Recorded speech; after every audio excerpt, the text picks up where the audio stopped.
এমন কোনো নেতা উপস্থিত নেই যে মঞ্চে নেই, এবং সামনে অনেক নেতৃবৃন্দ উপস্থিত রয়েছেন। এটা আমাদের হাউজিং পরিবারের জন্য সৌভাগ্য। আমরা এই জন্য আবার ধন্যবাদ এবং কৃতজ্ঞতা চিত্তে আমরা আপনাদেরকে স্মরণ করি। আমাদের প্রতি আস্থা রাখেন। বিগত 12 বছরে মিস্টার আগুস্টিন পিরির নেতৃত্বে আমাদের এই 22 জনকে যে মনোনয়ন দিয়েছেন তাদেরকে একটি শক্তিশালী টিম হিসেবে সে গড়ে তুলেছেন।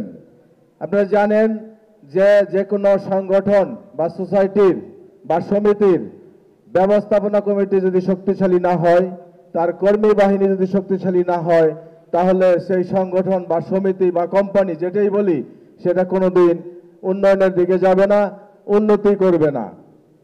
সেই হিসাবে আমি মিস্টার আগুস্টিন পিউরিফিকেশন সহ আমাদের উপদেষ্টা মণ্ডলী বর্তমান পরিষদকে ধন্যবাদ জানাই যে তারা আমাদেরকে শক্তিশালী হিসাবে তৈরি করেছেন এবং আমাদের কর্মী বাহিনীকে শক্তিশালী করে গড়ে তুলেছেন, এবং আমাদের সমন্বয়ে আমাদের এই হাউজিং সোসাইটির যে উন্নয়ন হয়েছে।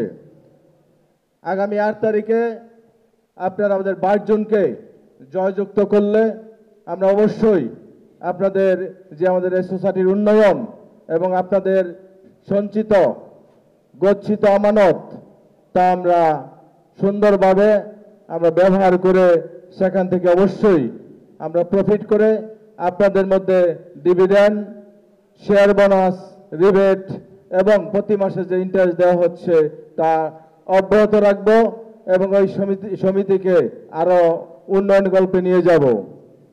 হাউজিং সোসাইটির উন্নয়ন ধারা অব্যাহত রাখবো।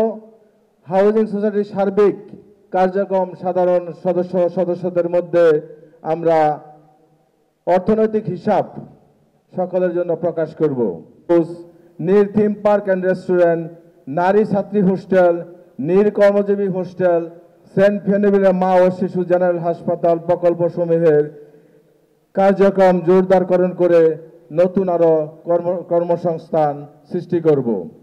নতুন আয়বর্ধনমূলক প্রকল্প গ্রহণ, যেমন পর্যটন শহর কক্সবাজার, কুয়াকাটা, সিলেট ও ঢাকার বাটুরায় 3 স্টার হোটেল, ঢাকার অদূরে অটোব্রিক্স প্রকল্প, পানি বিশুদ্ধকরণ প্ল্যান্ট স্থাপন, এলপিজি ও সিএনজি ফিলিং স্টেশন প্রকল্প গ্রহণ ও বাস্তবায়ন করা।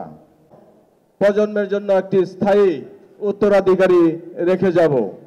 আমি বিনীতভাবে আপনাদের ভোট, বিশ্বাস এবং অব্যাহত সমর্থন কামনা করছি। একসঙ্গে আসুন আমরা এমন একটি হাউজিং সোসাইটি গড়ে তুলি যা সমৃদ্ধ, স্বচ্ছ এবং খ্রিস্টীয় মূল্যবোধের উপর প্রতিষ্ঠিত হয়। হবেই হবে দেখা হবে বিজয়ের। সবাইকে ধন্যবাদ এবং আপনাদেরকে ঈশ্বর আমাদের সোসাইটিকে আশীর্বাদ করুন।